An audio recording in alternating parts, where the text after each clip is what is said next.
Maïsara, bonjour. Bonjour. Quand on aborde le racisme, il y a beaucoup de mots-clés qui reviennent, donc race, stéréotypes, laïcité, préjugés. Pourquoi?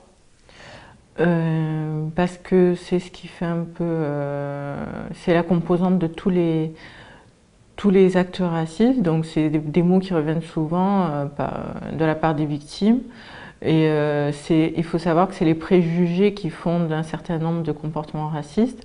Donc c'est un peu la source du racisme, c'est pour cette raison que ces mots reviennent assez souvent. Mais pas que, il y a tout un certain nombre de facteurs qui entraînent les comportements racistes. En parlant de comportements racistes, la déclaration de Claude Guéant sur les Comoriens, disant qu'il y a une immigration comorienne importante qui serait la cause de beaucoup de violences.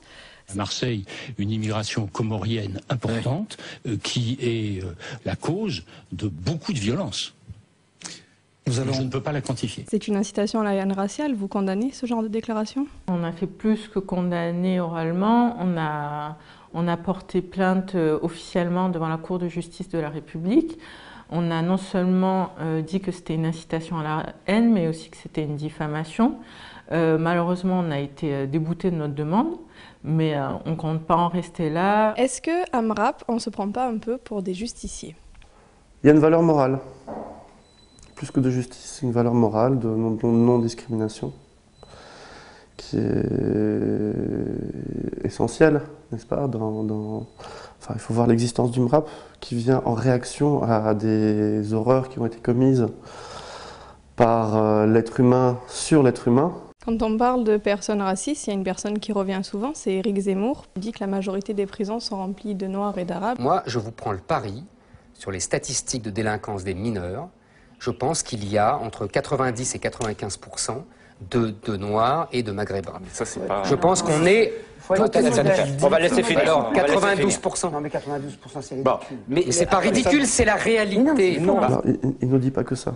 Il ne fait pas qu'un constat, il dit mais il est normal que, puisque... Est-ce que vous vous positionnez quelque part en gardien de la paix par Oui. votre rôle Enfin, d'intermédiaire? dans la mesure où le vivre ensemble, qui est une des valeurs défendues par le MRAP, devrait pouvoir permettre la paix. Enfin, le respect d'autrui, etc., devrait mener à la paix. Pourtant, la France est un pays libre, chacun a le droit d'exprimer son opinion, donc partant de là, où est-ce que s'arrête la limite du racisme? La limite du racisme, c'est que des fois, quand on a juste une opinion, la limite, tant mieux, tant pis, très bien. Mais quand cette opinion mène à des actes discriminatoires, là par contre c'est un délit. C'est là que l'on commence, nous, à être vigilants. On ne peut pas empêcher les gens de penser ce qu'ils veulent, à faire les raccourcis. Aussi détestables que nous puissions les trouver, on ne peut pas les empêcher de les faire dans leur tête. Mais à partir du moment où ces raccourcis mènent à des comportements ou des actions discriminatoires, là par contre, on est en devoir de faire quelque chose. Enfin, nous et chaque citoyen. Chaque citoyen a droit au respect, qu'est-ce que vous en pensez? Ben justement, non seulement le citoyen a un droit au respect, mais il a le droit de bénéficier du principe d'égalité comme tout le monde.